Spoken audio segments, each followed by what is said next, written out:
क्या आपको भी सही में 100 आउट ऑफ 100 मार्क्स चाहिए? और इस अर्थमेटिक प्रोग्रेशन चैप्टर को, इस अर्थमेटिक प्रोग्रेशन की जो पहली एक्सरसाइज है 5.1 उसको आज हम कंप्लीट करेंगे 2 टाइम्स। और ये समथिंग मेरे हिसाब से कितना होगा 150। जो कंडीशन बन रही है, जो सीरीज बन रही है, जो सीक्वेंस ऑफ नंबर बन रहा है वो मतलब एपी है या नहीं। इन दोनों के बीच का गैप जो है वो कितना आ रहा है 8 रुपए। इन दोनों के बीच का गैप कितना आ रहा है 8 रुपए। इन दोनों के बीच का कितना गैप आ रहा है 8 रुपए।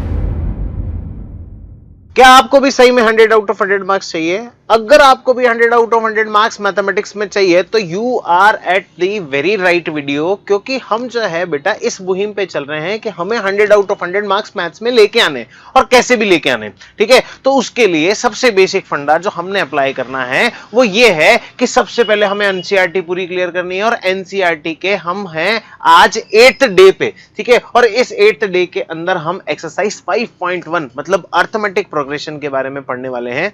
और इस अर्थमेटिक प्रोग्रेशन चैप्टर को, इस अर्थमेटिक प्रोग्रेशन की जो पहली एक्सरसाइज है 5.1 उसको आज हम कंप्लीट करेंगे।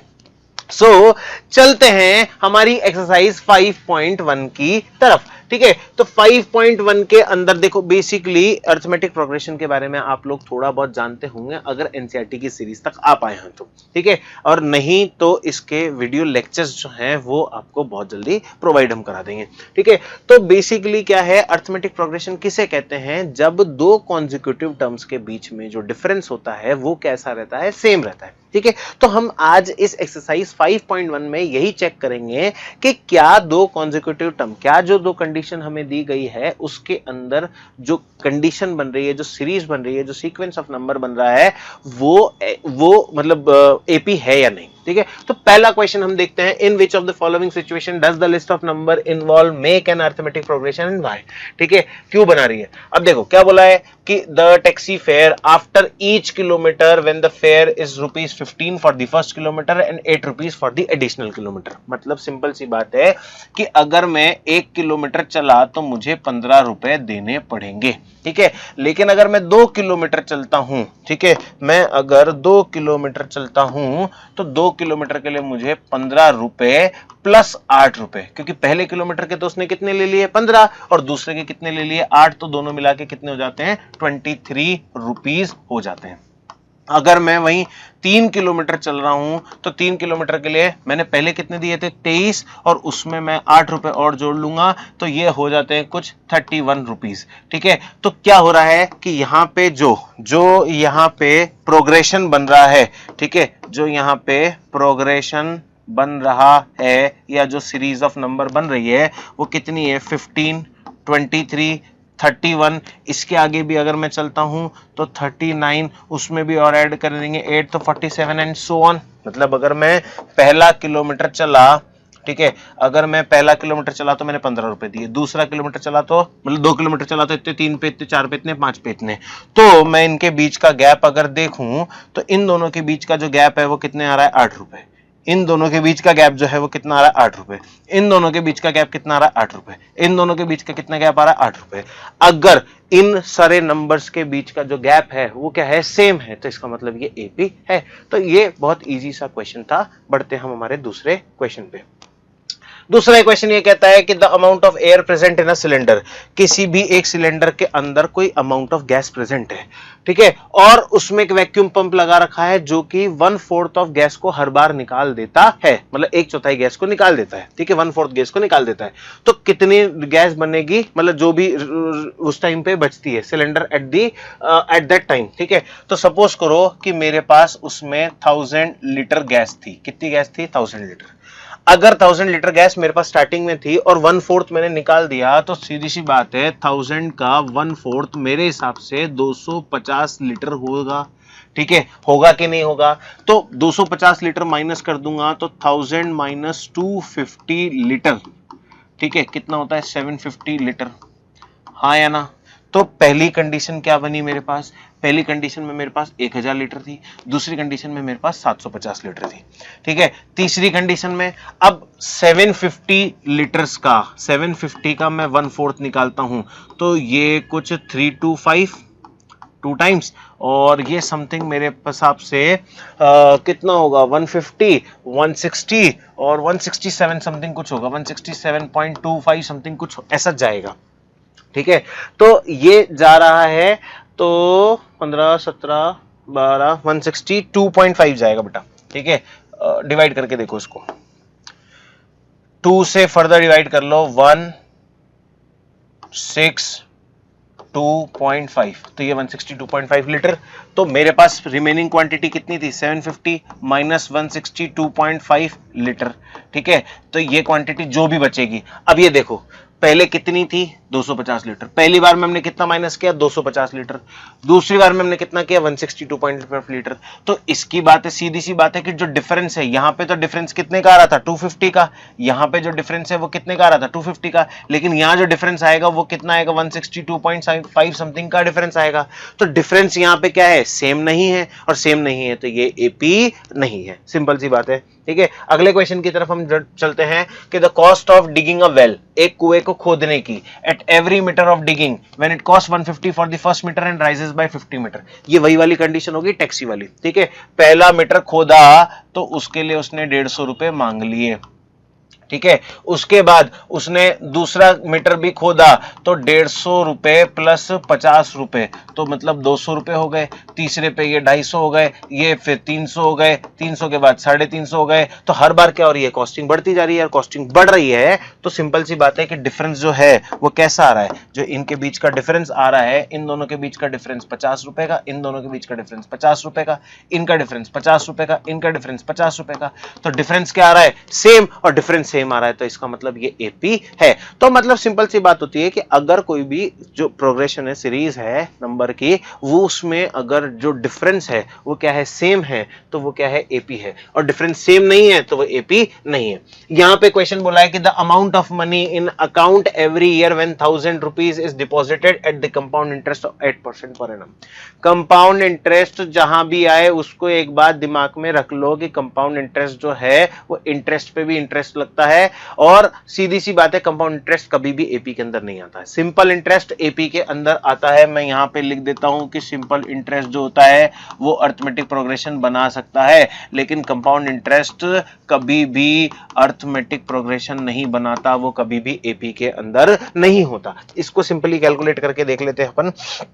कैसे कैलकुलेट करेंगे कि मैंने 1000 रुपीज डिपॉजिट किए, ठीक है, 10,000 रुपीज डिपॉजिट किए, उसका 8% फर्स्ट ईयर में कितना होगा लमसम, वो 800 रुपीज इंटरेस्ट होगा। अब ये तो फर्स्ट ईयर की कहानी है, ठीक है, फर्स्ट ईयर की कहानी में हो गया। अब सेकेंड ईयर की अगर मैं बात करूं तो सेकेंड ईयर में जो प्रिंसिपल होगा वो 10,800 हो जाएगा, और उसका 8% मतलब 8% निकालेंगे तो ये होता है कितना, 8 8 जा 64, 6 कैरी और 6 8 1 जा 8। तो यहाँ पे पहले साल कितना इंटरेस्ट आया था 800 रुपए, दूसरे साल कितने का इंटरेस्ट आ गया 864 रुपीज। तो हर साल इंटरेस्ट बढ़ता जाएगा। तो इंटरेस्ट एक फॉर्मेट से तो नहीं बढ़ेगा ना, पहले साल वो अमाउंट कितना था 10,000, दूसरे साल हुआ वो 10,800, ठीक है, और तीसरे साल वो जो अमाउंट है अगर वो एपी के अंदर होता तो वो 10,800 के बाद वो 800 से बढ़ता, लेकिन अब जो है वो कितना बढ़ेगा 10,800 प्लस 864। तो ये जो 64 का डिफरेंस है वो उसको क्या कर रहा है, एपी में नहीं रहने दे रहा। ठीक है, तो इस तरह की कंडीशन हमको देखने को मिलती है। अब देखो क्या है कि अगर मैं जनरल फॉर्मेट ऑफ एपी की बात करूं, ठीक है, अगर मैं जनरल फॉर्म ऑफ एपी की बात करूं तो जनरल फॉर्म ऑफ एपी क्या होती है, ए प्लस डी, ए प्लस 2d, ए प्लस 3d। मतलब क्या होता है कि ये जनरल फॉर्मेट ऑफ एपी माना जाता है। क्यों माना जाता है कि हमेशा ये जो एपी की जो ये पहली टर्म होती है, इस ए को हमेशा क्या बोला जाता है बेटा, फर्स्ट टर्म बोला जाता है। क्या बोला जाता है, फर्स्ट टर्म।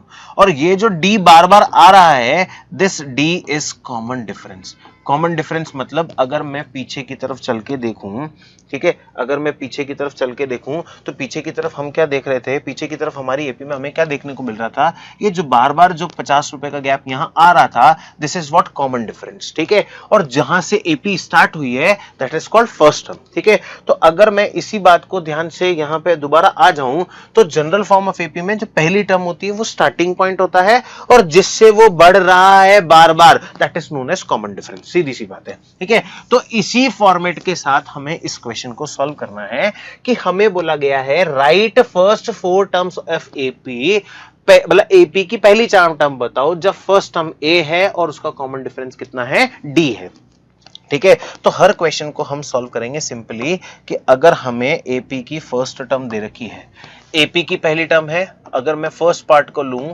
एपी की पहली टर्म है 10 और कॉमन डिफरेंस कितना है 10 का, तो पहली टर्म 10, तो दूसरी कितनी हो गई 20, तीसरी हो गई 30, चौथी हो गई 40, पांचवी हो गई 50। सिंपल सी कहानी है, उतना ही बार बार ऐड करते जाएंगे, अगर उससे सब्ट्रैक्ट करने के लिए बोला है तो सब्ट्रैक्ट करते जाएंगे, ठीक है। सेकंड पार्ट की अगर मैं बात करूं तो सेकंड पार्ट क्या कहता है कि पहली टर्म है -2 और उसमें हर बार 0 ऐड करो, तो -2 में 0 ऐड करोगे तो माइनस का 2, -2 में दोबारा 0 ऐड करोगे तो माइनस का 2, -2 में दोबारा 0 ऐड करोगे तो -2, -2 में दोबारा 0 ऐड करोगे तो -2।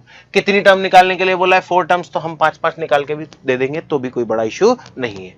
अब इसके तीसरी बात पे आते हैं, ठीक है। थर्ड पॉइंट क्या कहता है, लाल पेन पकड़ लो, ठीक है। थर्ड पॉइंट क्या कहता है कि पहली टर्म तो कितनी है 4, लेकिन हमेशा जो डिफरेंस है वो -3 का है, तो पहले 4 में से 3 माइनस करो तो कितना आ जाएगा 1, फिर 1 में से 3 माइनस करो तो -2, इस -2 में से -3 करो तो -5, इस -5 में से -3 करोगे तो -8। तो हमारी एपी ऐसा सीक्वेंस क्या होगा, चलता चला जाएगा, ठीक है।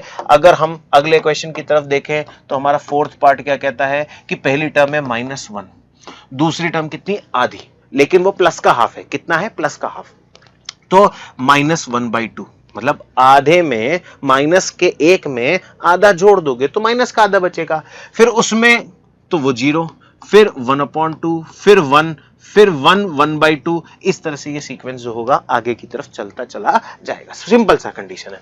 इसके बाद पांचवें पॉइंट पे आते हैं कि माइनस का 1.25 दे रखा है, मतलब हमें जो पहली टर्म है, ठीक है, हमारी जो पहली टर्म है वो क्या दे रखी है, फिफ्थ पार्ट इज माइनस का 1.25 हमें पहली टर्म दे रखी है। उसके बाद कॉमन डिफरेंस जो है वो कितना आ रहा है, माइनस का 0.5, तो माइनस का 1.50, ठीक है। फिर इसमें करेंगे तो माइनस का 1.75, फिर इसमें करेंगे तो माइनस का 2.0, इस तरह से ये सीक्वेंस जो होगा वो आगे की तरफ चलता चला जाएगा। सिंपल सा फंडा है, ऐसी कोई बड़ी बात नहीं है, टेंशन की बात नहीं है, ठीक है। Moving to next question.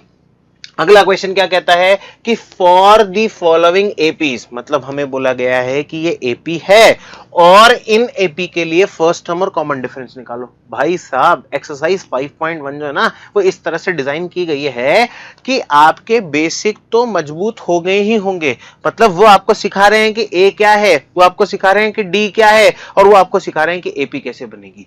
पिछले क्वेश्चन में उन्होंने हमें एपी बनाना सिखा दिया, अब इस क्वेश्चन में एपी दे दिया और अब हमें कह रहे हैं कि इससे काम करो कि फर्स्ट टर्म और कॉमन डिफरेंस निकालो। तो पहली हमारी जो टर्म है वो 3, 1, -1, -3 है, तो इसकी पहली टर्म क्या होगी, ए से डिनोट करेंगे, पहली टर्म हो गई 3, और इसका कॉमन डिफरेंस निकालने का बहुत बढ़िया तरीका जो मुझे लगता है कि पीछे वाली टर्म में से आगे वाली टर्म को क्या करो, माइनस कर दो, ठीक है। वो कॉमन डिफरेंस कैसे निकलेगा, देखो जल्दी से कि 1 में से 3 माइनस कर देंगे तो कितना हो जाएगा, माइनस का 2, ठीक है। और ये एपी बोला है तो अभी यहां हम इतना पैनिक नहीं होंगे, ठीक है, सिंपल सी बात है, इसको समझेंगे। इसके बाद सेकंड क्वेश्चन देख लो। सेकंड क्वेश्चन हमें ये कहता है कि माइनस का 5, माइनस का 1, 3 और 7, तो इसकी पहली टर्म माइनस का 5, मुझे पूरी उम्मीद है कि मेरे से पहले तुम लोग आंसर दे रहे होंगे, ठीक है। और यहां पे कॉमन डिफरेंस माइनस का 1 माइनस का 5, ठीक है, तो ये कितना हो जाएगा, माइनस का 1 प्लस का 5 विच इज इक्वल टू 4, तो यहां कॉमन डिफरेंस कितना आ रहा है, 4। तो हमें एपी में से फर्स्ट टर्म और कॉमन डिफरेंस निकालना बहुत आसानी से आ चुका है, ठीक है। थर्ड पॉइंट हम देखते हैं, जो तीसरा पॉइंट है वो क्या है, 1/3, 5/3, 9/3, 13/3। सिंपल सी बात है कि पहली टर्म तो क्या हो गई हमारी 1/3 और इनका कॉमन डिफरेंस 5/3 में से 1/3 माइनस कर लो, दैट इज इक्वल टू 4/3। तो इस तरह का हमारा प्रोसीजर जो है वो चालू हो चुका है। ठीक है, फोर्थ पॉइंट को हम देख लेते हैं। फोर्थ पॉइंट मेरे हिसाब से तुम लोग तो अब एक्सपर्ट हो चुके हो, इसको पूरा कर लोगे, लेकिन फिर भी मेरा काम है, मैं तुम्हें करा देता हूं कि हमारा ए तो हो गया 0.6 और डिफरेंस इज 1.7। सॉरी शक्तिमान, ठीक है, यहां पे जो d है वो 1.7 minus 0.6 that is equal to 1.1। तो हमें बहुत आसानी से, बहुत प्यार से, बहुत तसल्ली से ये निकालना आ गया कि पहली टर्म कौन सी और कॉमन डिफरेंस कौन सा है। बोलो जय सिया राम। ठीक है, चलिए आगे, which of the following are AP. मैं कह रहा हूं ना, बड़ी समझदारी से एनसीईआरटी ने काम किया है, हमें सब चीजें सिखा दी है कि कौन सी चीज क्या है, कौन सी चीज क्या नहीं, और पूरे बेसिक के साथ हमारे साथ मेहनत कर रही है। तो इसके लिए एनसीईआरटी की जिंदाबाद। ठीक है, अब आगे चलते हैं। पहले हमें बता दिया कि एपी की मतलब पूरी एपी बनाओ, फिर हमें बता दिया ए और डी निकालो, तो आपको एपी और ए और डी के बीच में डिफरेंस समझ में आ जाएगा। अब उसने सीक्वेंस भी दे दिया, ए और डी भी नहीं पूछा, आपसे सीधा से ये पूछा है कि जो हमने स्टेटमेंट दिया है वो एपी है या नहीं। तो बहुत सिंपल सी बात है, पहला स्टेटमेंट है 2 4 8 16। ठीक है, तो 2 4 8 16। अब मैंने क्या बताया, एपी होने के लिए सबसे इंपॉर्टेंट चीज क्या है कि कॉमन डिफरेंस सेम होना चाहिए। क्या होना चाहिए? सेम होना चाहिए। तो हमारे पास पहला स्टेटमेंट है 2 4 8 16, तो हम उसको देखेंगे। 2 4 8 16, इन दोनों के बीच का गैप, 4 में से 2 माइनस किया तो 2, इसको मान लेते हैं D1। D2 इज 8 में से 4 माइनस किया तो 4। यहां पे D1 की वैल्यू D2 के बराबर नहीं है, और D1 की वैल्यू अगर D2 के बराबर नहीं है, D1 की वैल्यू अगर D2 के बराबर नहीं है तो ये AP नहीं है। तो पहली पे क्रॉस लगा दो कि ये AP नहीं है। दूसरी पे चलते हैं। दूसरी पे क्या बोला उसने कि 2 5/2 3 7/2 बोला है। ठीक है, तो यहां से D1 की वैल्यू की 5/2 में से 2 माइनस कर दो, 2 के नीचे कुछ नहीं है, तो 2 LCM 5 minus 4 which is equal to 1/2। D1 तो निकल गया। D2 की बात करें, 3 पीछे वाली टर्म में से आगे वाली टर्म माइनस 5/2। ठीक है, तो ये 6 माइनस 5/2, क्योंकि कुछ नहीं है ना मेरे भाई, तो 2 1 जा 2, 3 2 जा 6, 5 1 जा 5। ठीक है, करेंगे तो ये कितना हो गया 1/2। तो यहां पे D1 किसके बराबर है? D2 के बराबर है, इसलिए ये AP है। ठीक है, आगे बात समझ में है ना? क्लियर है यहां तक सारी चीजें? ठीक है, हम देखते हैं इसके आगे। अरे इसको तो लिख लो तुम, मैं इसको इरेज कर देता हूं। ठीक है, अब तीसरा क्वेश्चन है। तीसरा क्वेश्चन क्या कहता है कि माइनस का 1.2, माइनस का 3.2, माइनस का 5.2, माइनस का 7.2। ठीक है, तो यहां पे D1 की वैल्यू 3.2, माइनस का माइनस माइनस का 1.2, तो माइनस का 3.2 प्लस 1.2, तो इसकी वैल्यू हो गई 2। ठीक है, और D2 की वैल्यू माइनस का 5.2 माइनस माइनस का 3.2, तो ये सॉल्व हो जाएगा, माइनस का 5.2 प्लस 3.2, तो ये क्या हो गया, D2 हमारा हो गया कितना 2। ठीक है, तो यहां पे D1 और D2 की वैल्यू कैसी है? सेम। यहां पे D1 और D2 कैसे हैं? D1 और D2 बराबर हैं, और D1 D2 बराबर है, तो ये AP है। तो ये हमारी AP हो गई, ये हमारी AP नहीं है, और ये हमारी AP है। ठीक है, इसी तरह से वीडियो को यहीं पे करो पॉज, और क्वेश्चन नंबर फोर्थ को करके देखो। ठीक है, अगर तुमसे ये क्वेश्चन नंबर 4 हो जाता है तो ठीक है, नहीं तो तुम्हारे पास सॉल्यूशन तो है ही सही। ठीक है, तो बड़े प्यार से आराम से इस 4th क्वेश्चन को भी हमें देख लेना है। ठीक है, तो 4th क्वेश्चन की तरफ हम बढ़ते हैं। 4th क्वेश्चन क्या कहता है, समझते हैं इसको। 4th क्वेश्चन ये कह रहा है कि माइनस का 10, माइनस का 6, माइनस का 2, 2 एंड सो ऑन। तो पहली टर्म क्या है? माइनस का 10, मतलब D1 की वैल्यू निकालेंगे तो D1 की वैल्यू कैसे निकलेगी? D1 की वैल्यू माइनस का 6 माइनस माइनस का 10, तो ये माइनस का 6 प्लस का 10 मतलब 4। और D2 की वैल्यू निकालेंगे, माइनस का 2 माइनस माइनस का 6, तो माइनस का 2 प्लस का 6, तो ये कितना हो गया 4। तो यहां पे D1 और D2 बराबर आ रहे हैं। ठीक है, और फर्दर केसेस में D3 भी निकाल लो, माइनस का 2 माइनस माइनस का 6, तो ये माइनस का 2 प्लस का 6 विच इज इक्वल टू 4। तो यहां पे D1 D2 D3 तीनों बराबर है। क्या लिख दिया कि D1 D2 और D3 तीनों एक दूसरे के बराबर हैं, तीनों एक दूसरे के बराबर हैं, इसका मतलब ये एपी है। ठीक है, तो सिंपल सी बात है कि हमारी जो फोर्थ स्टेटमेंट है वो भी क्या बन गई, एपी बन गई। ठीक है, एपी बन गई। अब इसको हम और क्लियर करते हैं अच्छे से।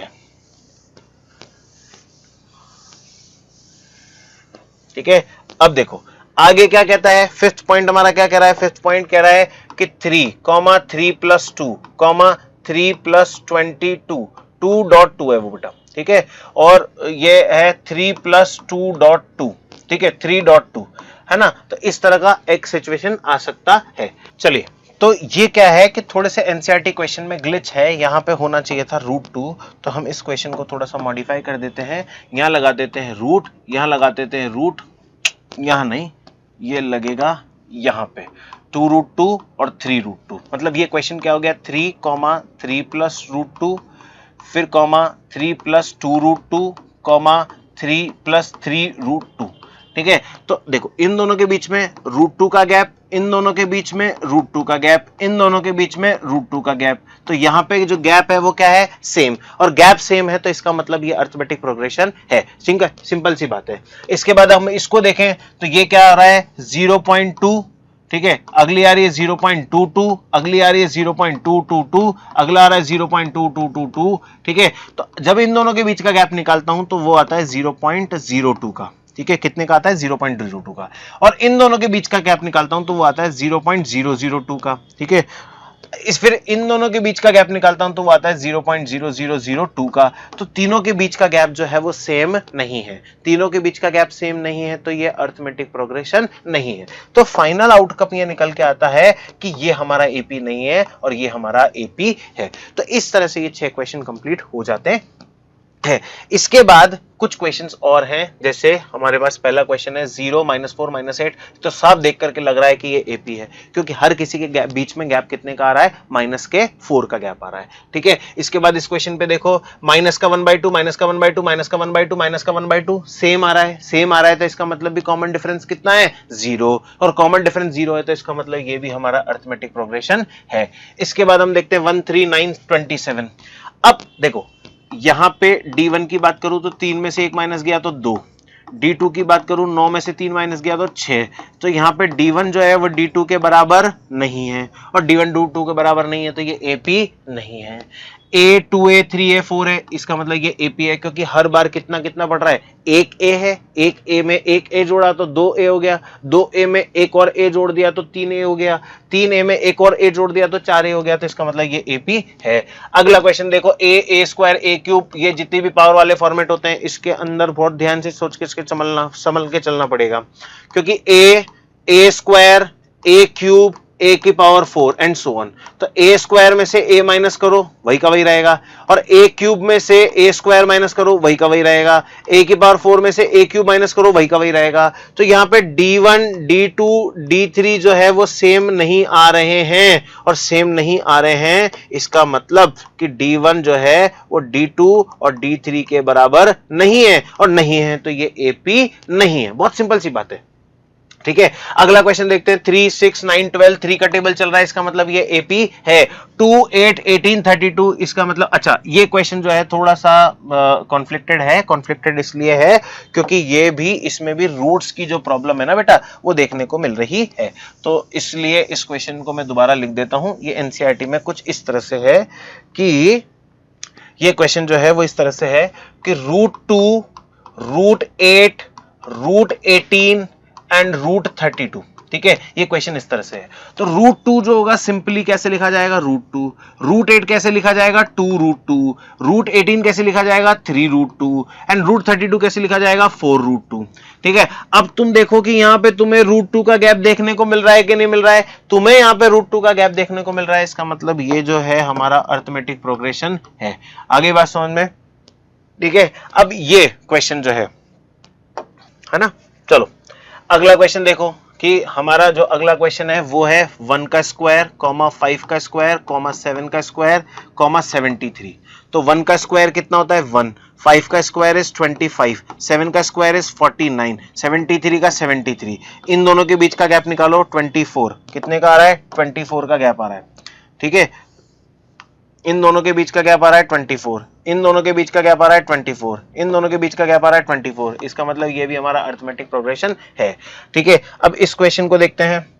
ये क्वेश्चन है 1 का स्क्वायर कॉमा 3 का स्क्वायर कॉमा 5 का स्क्वायर कॉमा 7 का स्क्वायर। तो 1 का स्क्वायर इज 1, 3 का स्क्वायर इज 9, 5 का स्क्वायर इज 25, 7 का स्क्वायर इज 49। इन दोनों के बीच का गैप है 8 और इन दोनों के बीच का गैप कितना आ रहा है? मेरे हिसाब से 16 आ रहा है। तो गैप क्या हो गया? डबल हो गया ना। तो इसलिए यहां पे D1 और D2 बराबर नहीं है, इसलिए ये अरिथमेटिक प्रोग्रेशन नहीं है। ठीक है, इसलिए क्या है? ये अरिथमेटिक प्रोग्रेशन नहीं है।